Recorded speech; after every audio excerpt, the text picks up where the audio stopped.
6 months had passed since Queen Cirith gave Do-Yun an impossible task, and the galaxy had begun to notice that something was changing in the Valith Dominion. Do-Yun stood on a balcony overlooking the nursery gardens of Thesser Prime and watched as hundreds of young Valith played among the crystalline structures that dotted the landscape. Yo sat beside him, now grown to nearly half its adult size and strong enough to fly short distances on wings that shimmered with health. The hatchling that had once been abandoned to die had become something unprecedented. It was a bridge between two species that had never understood each other, and its mere existence proved that the old ways could be challenged. Do-Yun had been given the title of first human attached to the third brood, and a position that had been created specifically for him because nothing like it had ever existed before. His role was simple in theory, but impossibly complex in practice. He was to show the Valith through example that compassion and strength could coexist. In the beginning, many had expected him to fail. The Valith were ancient and proud, and their traditions had been forged over millennia of survival in a harsh and unforgiving universe. They did not change easily, and they did not trust outsiders, and they had every reason to reject the strange philosophy that this human represented. But Cirith had given him her protection, and with it came the authority to be heard even if he was not yet Believing. And started small. He had visited the nurseries, where sick hatchlings were separated from the healthy ones, and he had asked permission to treat them using the techniques he had developed while saving bile.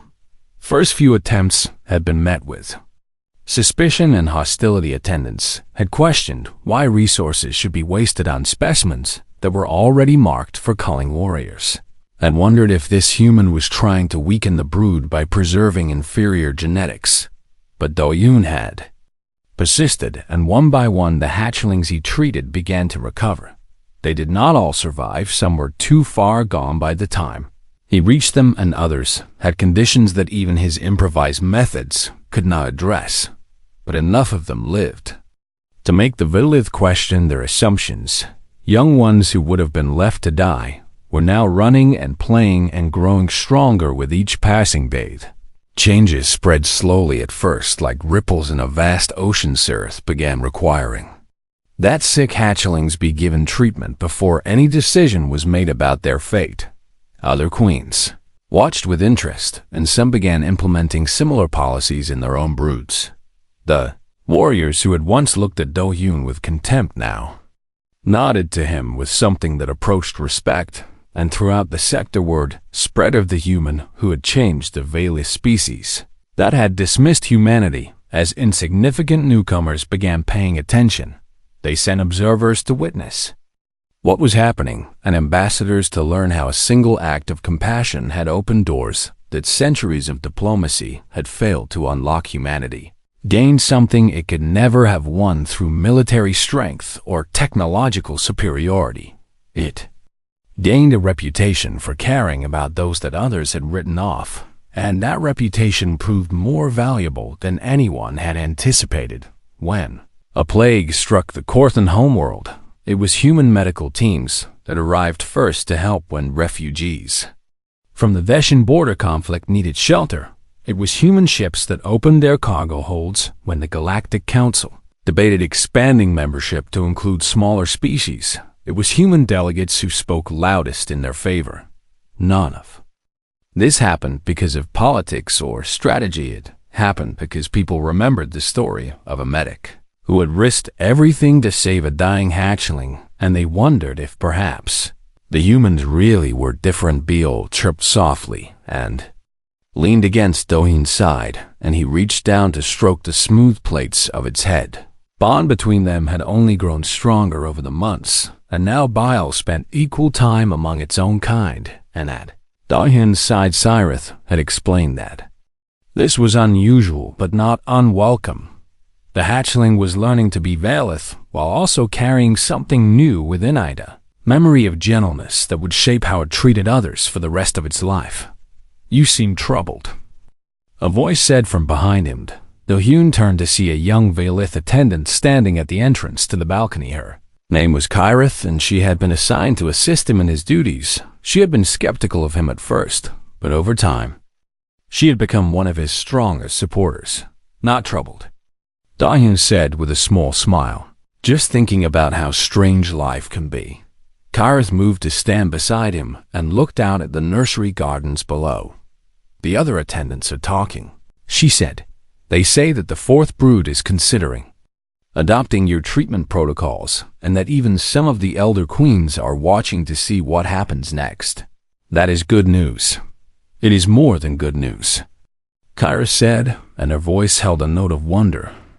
It is the beginning of something that has not happened in living memory, and it started because you refused to let one hatchling die. Da-hyun shook his head slowly.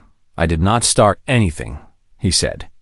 I just did what anyone should do when they find a child in need. That is exactly the point.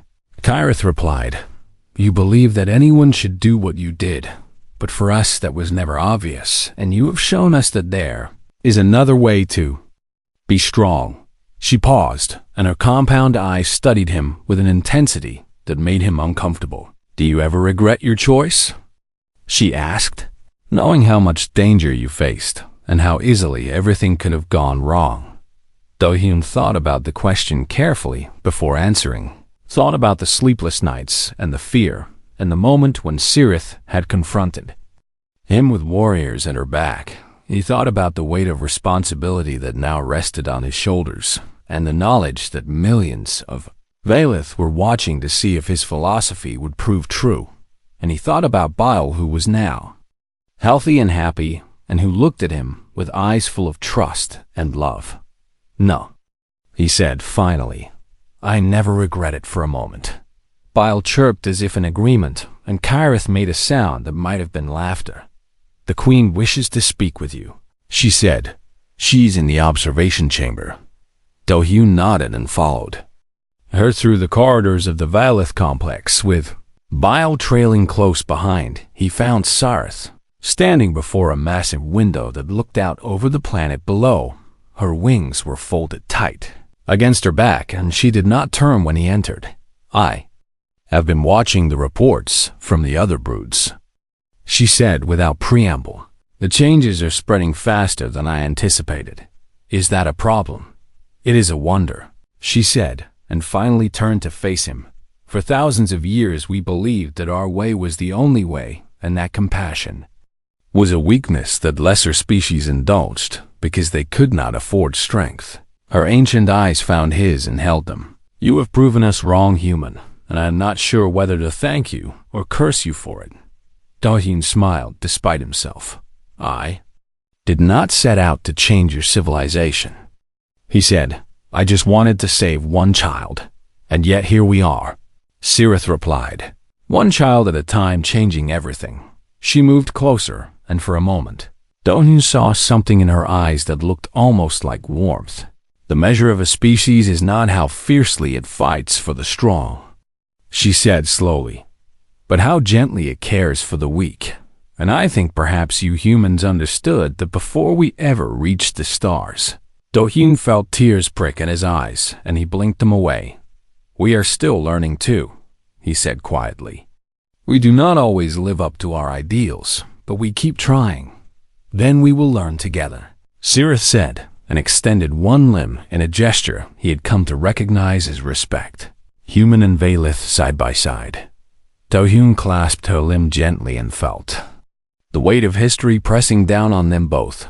Behind him, Bile chirped happily and climbed onto his shoulder and nestled against his neck.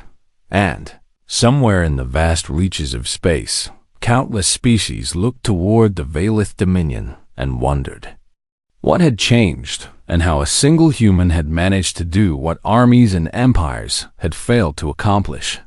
The answer was simple. He had seen a child in need and he had helped. That was what humans did, and maybe, just maybe, it was the most powerful thing any species could do. The silence in the room was absolute, and Da-hyun could hear his own heartbeat pounding in his ears as Queen Sirith studied him with ancient, unreadable eyes. Her warriors stood motionless around the walls, and their weapons hummed with barely contained Energy Beale pressed against his neck and made small frightened sounds that cut through him like knives. He wanted to comfort the hatchling, but he did not dare move with so many armed Valeth watching his every breath. You saved a life. Cirith repeated his words slowly, as if testing their weight. And you believe this justifies your interference with my brood. I believe a child was dying alone in a cold corridor, Do-hyun said, and his voice was steady despite his fear. And I believe that no child deserves to die that way regardless of what species it belongs to. That hatchling was left behind for a reason, Cirith said, and her wings shifted slightly behind her. It was weak, and it could not keep pace with the others, and our way is to let such specimens perish, so they do not burden the strong. I know your way. Then you know that you have defied the laws of my people by preserving what we deemed unworthy. Do-hyun swallowed hard and forced himself to meet her gaze. I did not defy your laws because I wished to insult you or your people, he said carefully. I defied them because I could not look at a dying child and do nothing, and I would make the same choice again, even knowing the consequences. Something flickered in Cirith's eyes that he could not identify. She gestured slightly. With one limb, and her warriors lowered their weapons, though they did not holster them. You are either very brave or very foolish, she said. I have not yet decided which. Probably both. Do-hyun admitted the queen made a sound that might have been amusement, though it was hard to tell with Valeth expressions. Tell me, human, why your species values weakness so highly, she said, and her voice shifted from cold to something more curious. For thousands of generations, my people have survived by culling those who cannot contribute, and we have grown strong because of it. But you seem to believe that protecting the weak makes you stronger, which is a contradiction I do not understand. Do-hyun thought carefully before answering, because he sensed that this was the real question beneath all the posturing and threats. Humans were not always strong. He began slowly. In the early days of our species, we were small and weak compared to many of the predators that shared our world, and we had no claws or fangs or armor to protect us. Cirith tilted her head slightly in a gesture of attention. We survived not because we abandoned our vulnerable members, but because we protected them. Do-hyun continued.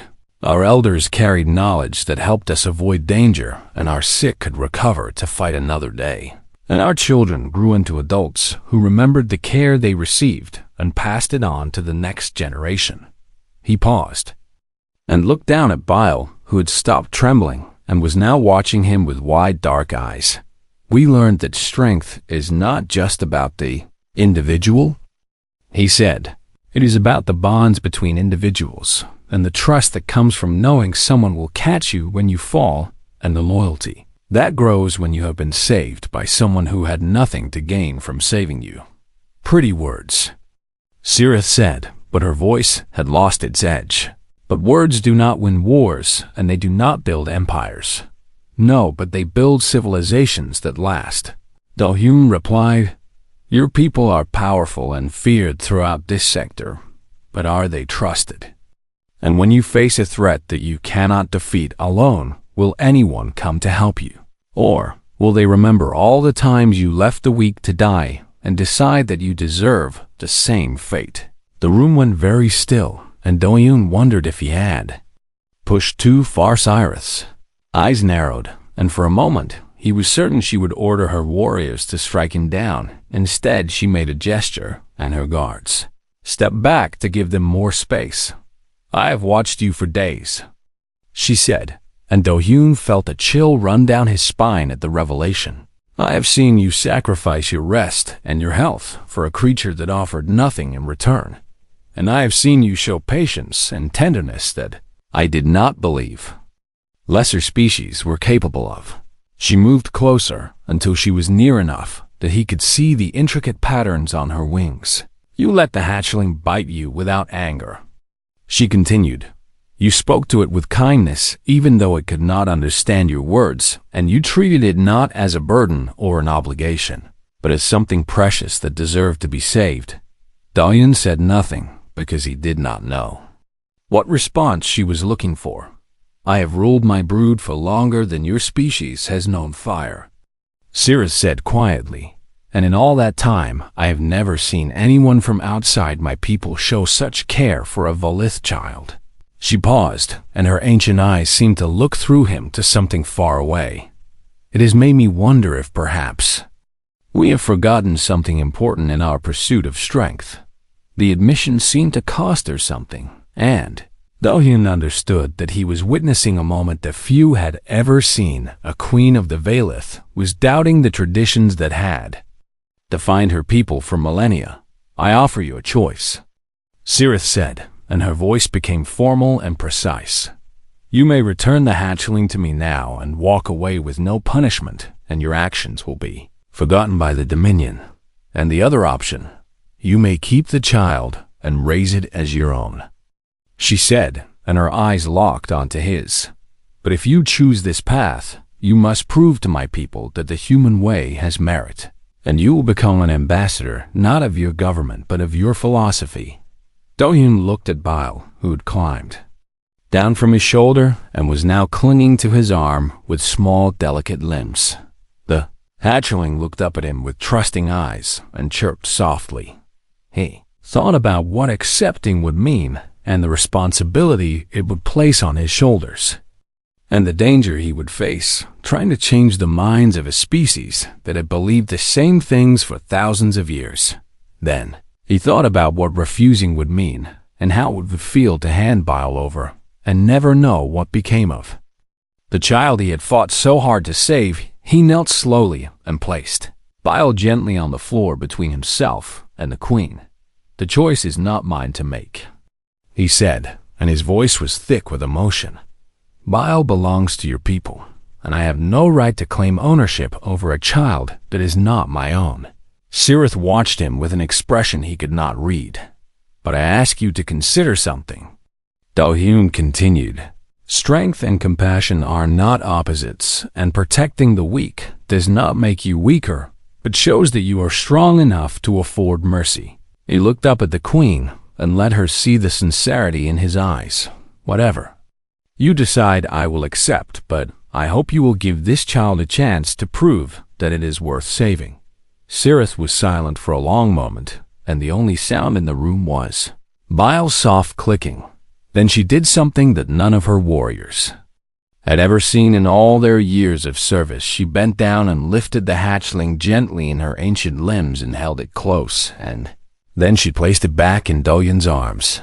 Then teach us human, she said, and her voice carried the weight of a decision that would echo through history. Show my dominion what your kind believes strength truly means. Do-hyun held Bile against his chest and felt tears streaming down his face. He had expected punishment or death, or at best a cold dismissal. He had never expected this. I will try, he whispered. I promise I will try. Cirith nodded once and turned to leave, and her warriors fell into formation behind her. The door she paused and looked back at the human who had somehow changed everything. The hatchling chose well, she said quietly. Perhaps better than it knows. Then she was gone, and Do-hyun was left alone with Bile in the weight of a promise that would define the rest of his life. The hatchling was dying, and Do-hyun knew he was out of time. Its breathing had become so shallow that he could barely see its chest moving, and the dark patches on its wings had spread until almost no healthy tissue remained. He had tried everything in his medical kit and improvised a dozen treatments from whatever materials he could find, but nothing had worked. The infection was too deep and too aggressive, and his knowledge of Valith biology was too incomplete. He sat on the edge of his bed and looked at the small creature that had fought so hard to survive and felt the weight of failure pressing down on his shoulders. There was one option left, but it was dangerous and desperate and based entirely on guesswork. When human infants developed severe respiratory infections, the old treatment before modern medicine had been to clear the airways manually and help the body expel the fluid that was drowning the lungs. The Technique required precision and gentleness, and even under the best circumstances, it carried significant risks. Attempting it on an alien species with unknown anatomy could easily kill the patient faster than the disease, but doing nothing would kill it anyway. Closed his eyes and thought about his grandmother and his mother and all the patients he had treated over the years. He thought about the ones he had saved by taking risks that others called foolish, and the ones he had lost despite doing everything right. Medicine was never certain, and sometimes the only choice was between a small chance and no chance at all. He opened his eyes and made his decision. Moving carefully, he positioned the hatchling on its side and supported its head with one hand while his other hand pressed gently against its back. He could feel the fluid rattling in its chest with every breath, and he knew that the blockage was deep in its airways, where it could not clear naturally. "I'm sorry if this hurts," he whispered, even though the creature could not understand. "But I need you to trust me one more time." He applied pressure in a careful rhythm and used his palm to create vibrations that would loosen the fluid and help it move toward the upper airways. The technique was crude compared to modern methods, but it was all he had. The hatchling clicked weakly, and its body tensed with discomfort, but it did not try to pull away. Perhaps it was too weak to resist, or perhaps some part of it understood that this human was trying to help. Do-yoon worked for what felt like hours, though it was probably only minutes. He adjusted his pressure and his rhythm and watched for any sign of response. The hatchling coughed once and then again, and then a third time with more force. Fluid began to emerge from its mouth, and Do-yoon quickly cleared it away and kept working. More coughing and more fluid, and gradually the wet rattling sound in its chest began to fade. The hatchling took a breath that was clearer than any it had managed in days.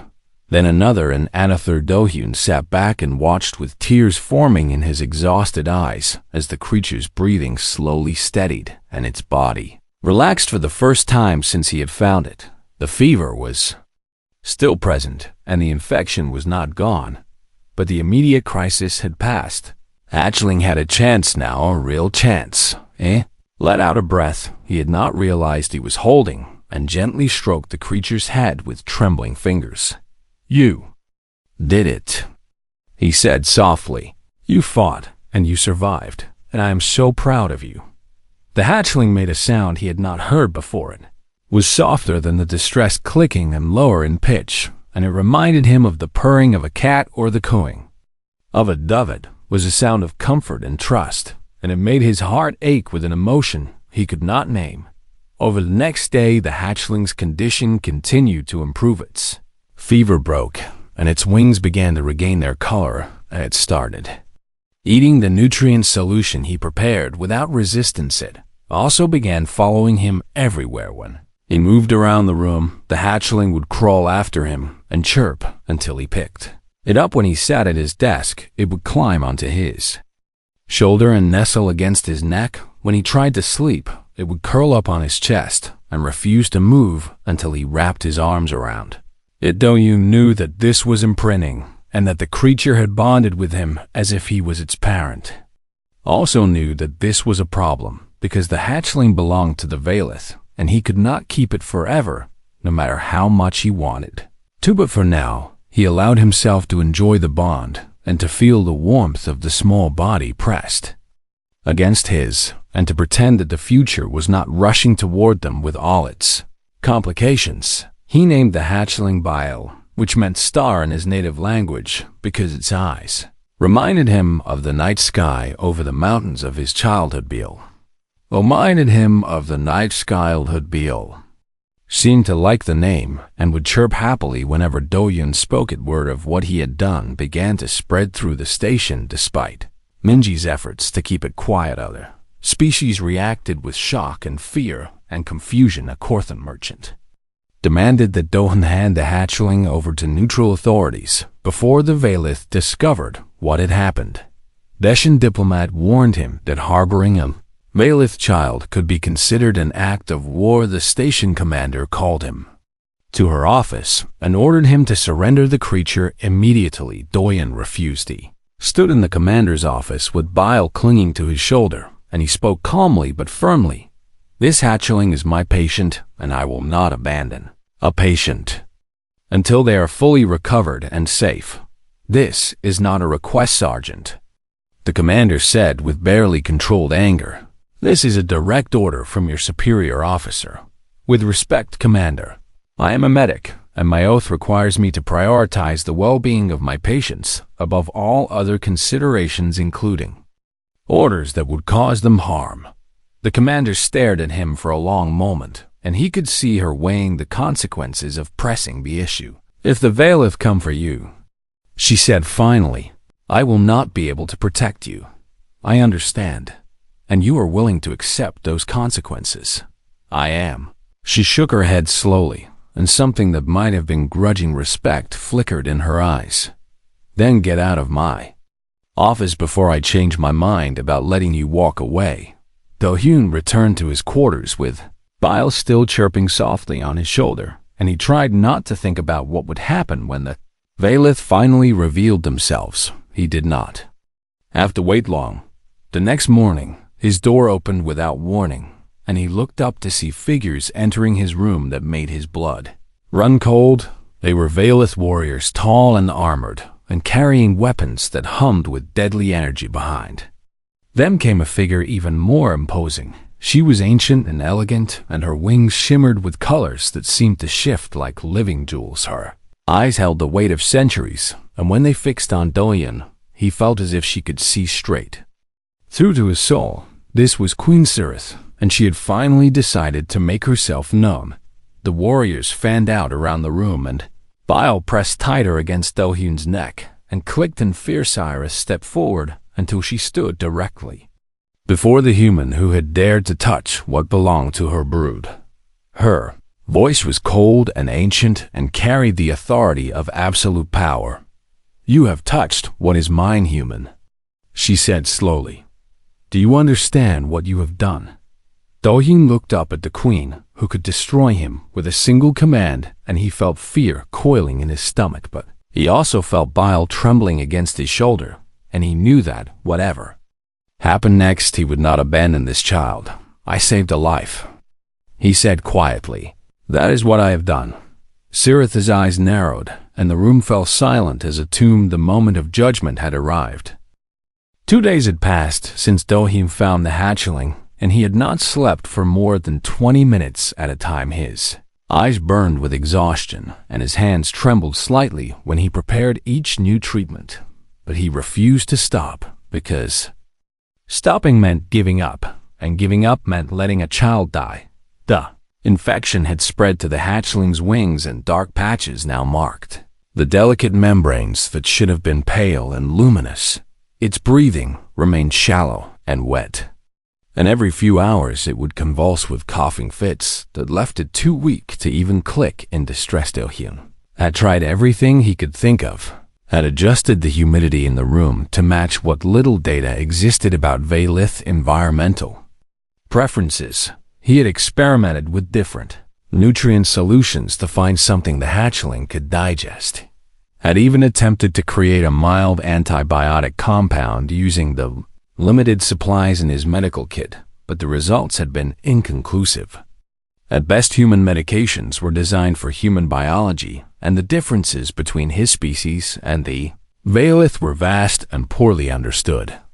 Every treatment was a gamble, and every hour that passed without improvement felt like a failure. The door to his quarters chimed, and Do-hyun looked up to see Lieutenant Chai Minji standing in the corridor with an expression that mixed concern with barely contained frustration. Minji was his closest friend on the station and the only person he trusted to keep quiet about what he was doing. She had brought him food and supplies twice already without asking questions, but he could see that her patience was running thin.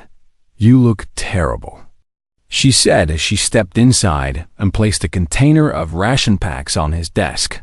I feel worse, he admitted without looking away from the hatchling. Minji moved closer and studied the small creature on the bed with worried eyes. It is not getting Better is it? Not yet. Do-yoon, you need to listen to me, she said, and her voice dropped to an urgent whisper. I have been hearing things from the other species on the station, and they are afraid. Afraid of what? Of what will happen when the Valeth find out what you are doing, she said, and crossed her arms tightly.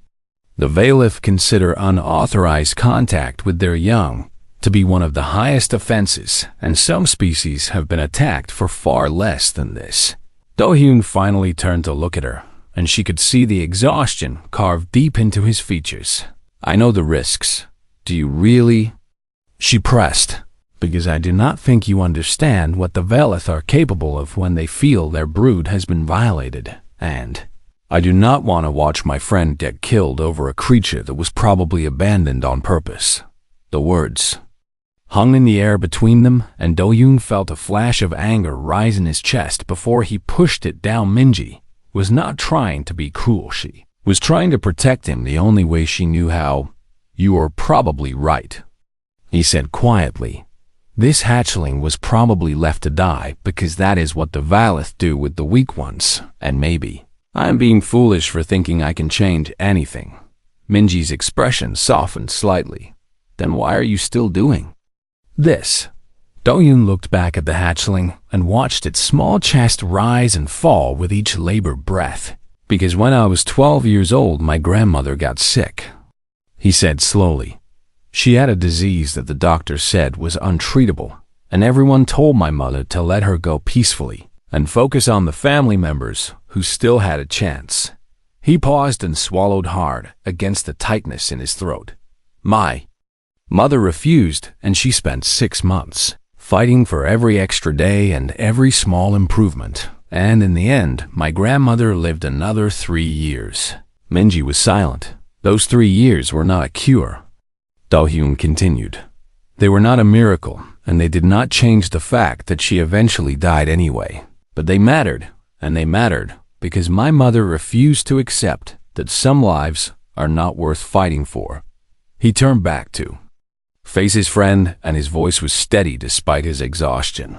I cannot look at this child and tell myself that it deserves to die alone because its own people decided it was too weak to save, and I will not do that no matter what happens to. Minji stared at him for a long moment, and then she let out a slow breath and uncrossed her arms. You are going to get yourself killed, she said, but there was no anger in her voice. Now only resignation and something that might have been respect, probably. Is there anything I can do to help? Do-hyun managed a tired smile. Keep bringing me food and keep everyone else away from this room for as long as you can. Minji nodded and moved toward the door, but she paused before leaving. For what it is worth, she said quietly, I think your grandmother would be proud of you. Then she was gone, and Do-hyun was alone again with the hatchling and the weight of everything he was trying to do. He returned to his work and prepared another round of treatments and spoke softly to the creature, even though he knew it could not understand. He told it about the mountains on Earth and the way the snow looked in winter and the sound of birds singing at dawn. He told it about the patients he had saved over the years and the ones he had lost and the lessons each of them had taught him. He told it that he believed in second chances and that he would not stop fighting until there was enough to try. The hatchling clicked weakly and turned its clouded eyes toward the sound of his voice. Somewhere in the depths of the station, Queen Sirith continued her vigil. She had watched the human for 2 days now, and she had seen things that challenged everything she thought she knew about lesser species. She had seen him sacrifice his own rest and comfort for a creature that offered nothing in return.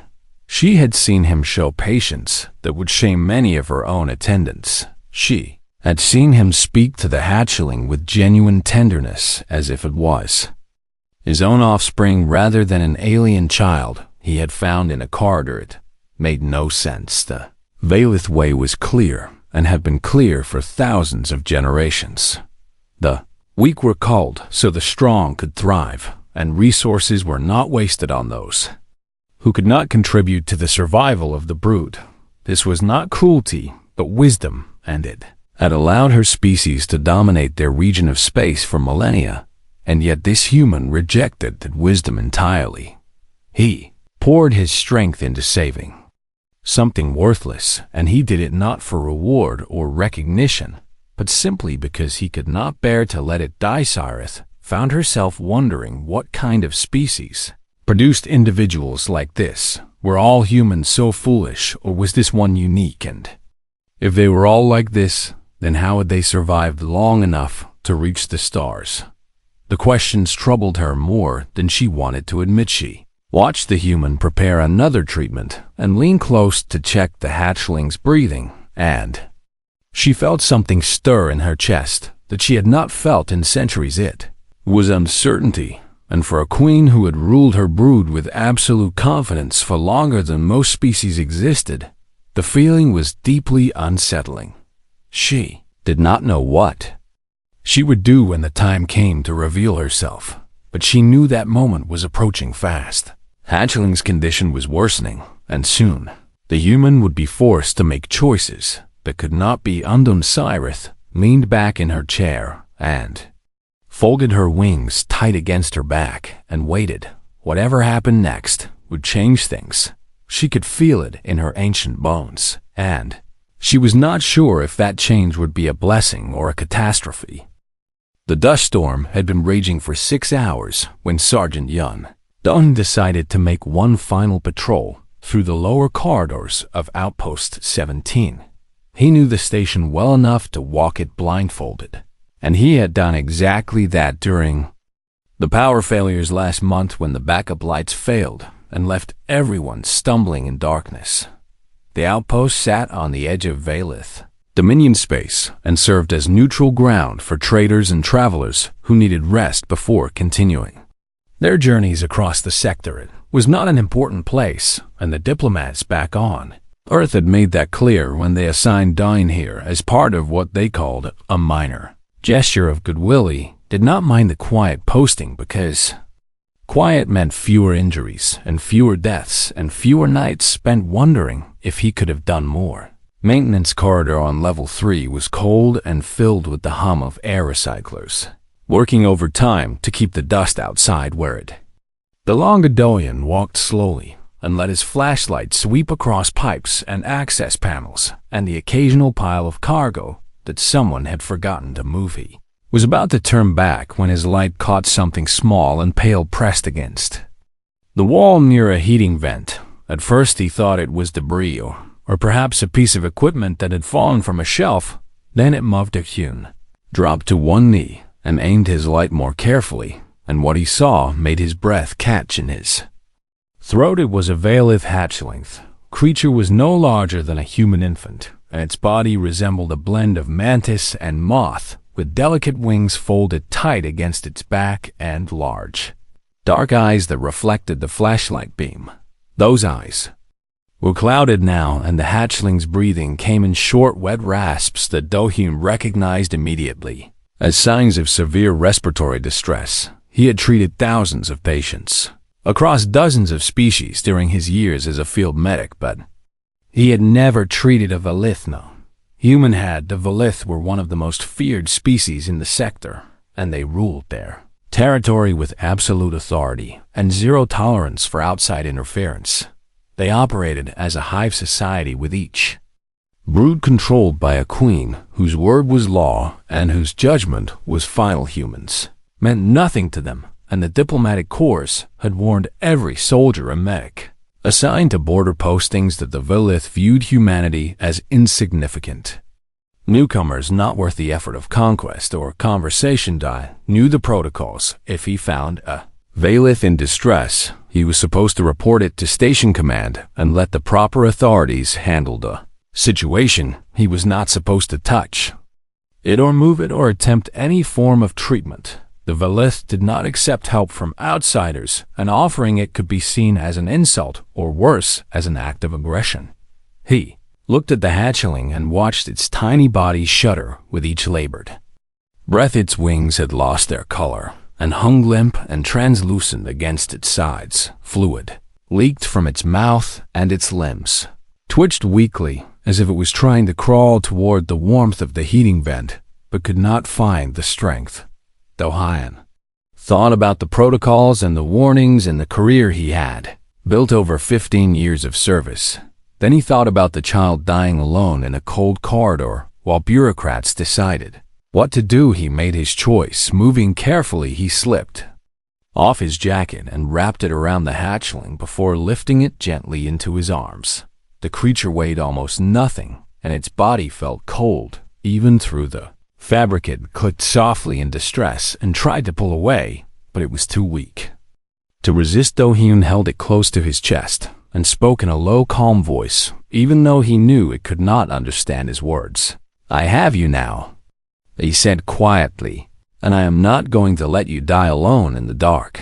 He carried the hatchling through the corridors and up 2 levels to his personal quarters. The room was small and sparse, with a bed and a desk and a medical kit that he kept stocked with supplies for emergencies. He laid the hatchling on his bed and began his examination. The respiratory infection was severe and had likely been developing for days. Fluid had built up in the creature's airways and was slowly drowning it.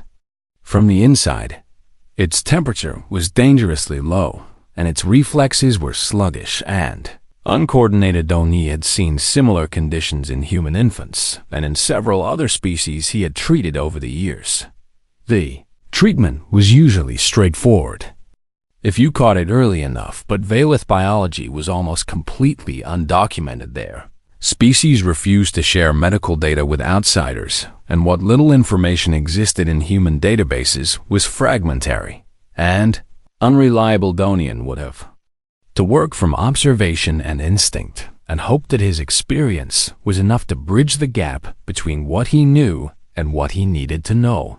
He started with the basics. He raised the temperature in his quarters and positioned the hatchling near a portable heater to warm its body. He prepared a saline solution and used a dropper to place small amounts of liquid in the creature's mouth to prevent dehydration, cleaned the fluid from its airways as gently as he could, and watched its breathing. For any sign of improvement, the hatchling clicked and chirped in fear and tried to bite his fingers when he touched its face. He let it bite him rather than restrain it, because he knew that fear could be as dangerous as the infection, and he needed the creature to understand that he was not a threat. Hours passed and the dust storm continued to rage outside the station walls. Do-hyun did not sleep and did not eat and did not leave the hatchling's side for more than a few minutes at a time. Talked to it constantly, even though it could not understand him, because the sound of a calm voice sometimes helped patients relax when nothing else could. Told it about Earth and about the mountains where he grew up, and about his mother who had taught him that every life was worth saving, no matter how small or how different. Hatchling's condition did not improve, but it did not get worse either. Do-hyun took that as a small victory. What he did not know was that he was being watched in a private suite on the upper levels of Outpost 17. A figure sat in darkness and studied a holographic display that showed every moment of Do-hyun's efforts in perfect detail. The figure was tall and elegant, with wings that shimmered like silk and eyes that held the weight of centuries. She was Queen Sirith of the Valith Third Brood, and she had been traveling through the sector in disguise. When the dust storm forced her ship to seek shelter at the station, the hatchling belonged to her. Brood, it was a weak specimen that had fallen behind during transport and had been left to die according to the ancient traditions of her people.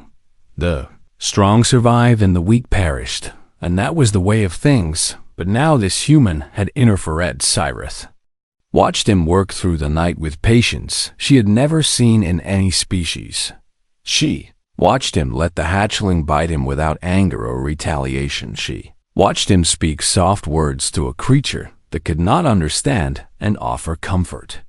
That served no practical purpose. It was strange and foolish and completely inexplicable. And yet she could not look away. She leaned forward in her chair, and her ancient eyes narrowed with something that might have been curiosity, or might have been the first stirring of doubt. "What manner of creature are you?" she whispered to the empty room, "that you would risk everything for something my own kind deemed worthless." The storm howled outside, and the human continued his work, and the queen continued to watch something had begun that none of them fully understood, and none of them could stop it now.